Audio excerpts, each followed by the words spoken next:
Start कर दी। अब बच्चे जब ऑनलाइन क्लासेस कर रहे हैं तो हम क्या देख रहे हैं, बच्चा पढ़ रहा है कि कुछ और चला रहा है। अब बच्चा धीरे धीरे मोबाइल का इतना आदी हो गया कि जो पढ़ाई से डिस्टेंस बना लिया है। इन्होंने स्कूल बंद कर दिए, इन्होंने जो है स्कूल तो बंद कर दिया, लेकिन शराब का अड्डा नहीं बंद किया। क्यों नहीं बंद किया? क्योंकि उससे उनको पैसा, उससे इनको इनकम आ रही थी। और स्कूल इसलिए बंद कर दिया कि अगर बच्चा पढ़ लेगा और आगे बढ़ जाएगा तो वो रोजगार मांगेगा, तो वो इसलिए वो उसको स्कूल से ही ख़त्म कर दिया।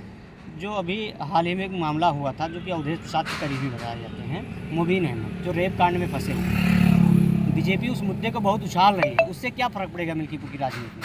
आप बताइए, मुइन खान निर्दोष साबित हो गए, कोर्ट ने उनको निर्दोष कर दिया। लेकिन अब हम बाबा से कहना चाहते हैं, आपके चैनल माध्यम से बाबा से पूछना चाहते हैं, जो मुइन का घर गिरा है, मुइन का जो दुकानें गिरी हैं, उसका खामियाजा कौन भरेगा? अगर वो निर्दोष हो गए, यही चीज़ आपको पहले कर देना चाहिए था। उनके ऊपर जांच करवा लेते, पूरा पता कर लेते, तब बुलडोजर चलाते। लेकिन वो तो, उनको क्या है, वो तो नशे में मद हैं और उन्होंने बुलडोजर चला दिया। अब बताइए, मुहित खान की पूरी ज़िंदगी की प्रॉपर्टी, पूरा इन्वेस्टमेंट उन्होंने वहाँ लगा दिया, अब वो तो ज़मीन पर धंसा दिया ना इन्होंने।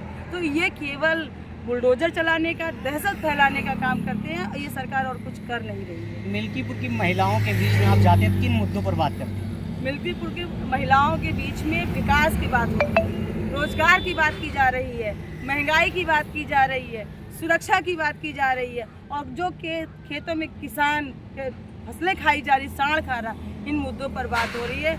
महिलाएं रो रही हैं। सबसे बड़ा मुद्दा तो संविधान का मुद्दा है। जिस तरह से इन्होंने कहा मैं संविधान बदल दूंगा, 24 के भाषण में कहा था कि मैं संविधान बदल दूंगा, अगर मुझे 400 पार हो जाएगा, हम बहुमत से ज़्यादा हो जाएंगे, मैं संविधान बदल दूंगा। आज उसी संविधान को कहते हैं कि अम्बेडकर अम्बेडकर अम्बेडकर। एक तो ये फैशन हो गया। अगर आप इतना भगवान का नाम ले लें तो शायद आपको बैकुंठ मिल जाए। तो मैं आपके चैनल के माध्यम से इन लोगों से पूछना चाहती हूँ, आप लोग क्यों नहीं राम राम और भगवान भगवान जपते हो? क्यों इतनी बड़ी पंचायत में बैठने के लिए लालायित परेशान हो? आप भी भगवान का नाम ले लो। समाजवादी पार्टी पर मिल्कीपुर में एक और आरोप लग रहा है, परिवारवाद का नाम बाहरी और घरेलू का नाम बाहरी। इस पर क्या कहना है आपका? अब बताओ, जब जिसके परिवार ही नहीं होगा वो किसको लड़ाएगा? अरे पहले तो ब्याह कर ले, तो बच्चे होंगे तभी तो चुनाव में उतारेंगे। उनके तो परिवार ही नहीं है। तो जो जिसके परिवार होगा वही तो अपने बच्चे को या आगे के सबको बढ़ाएगा।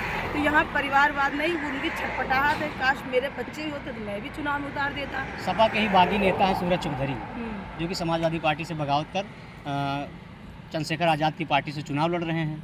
आपको क्या लगता है कि अवधेश प्रसाद जी का वोट से लगा पाएंगे?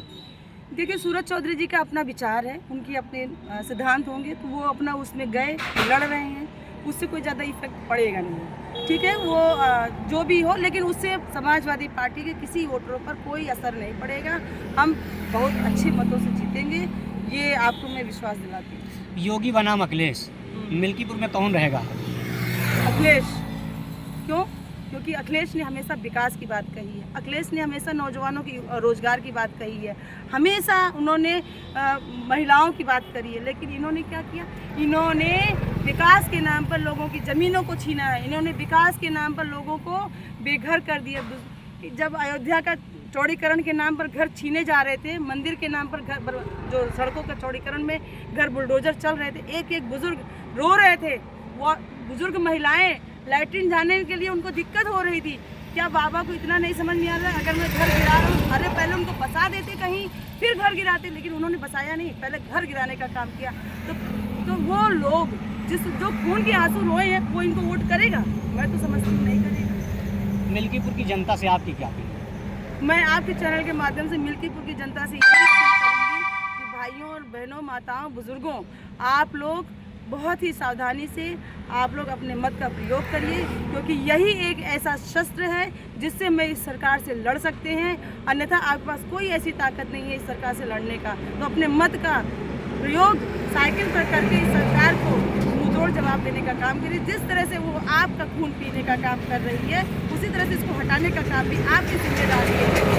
आपका चुनाव है, ये अजीत प्रसाद का चुनाव नहीं है, अवधेश प्रसाद का चुनाव नहीं है। ये चुनाव जनता बनाम पार्टी का, उसका भारतीय जनता पार्टी का आपको अवसर मिला है। ये सब अब आप उस अवसर का सदुपयोग करें और अपने वोट का सही उपयोग करें।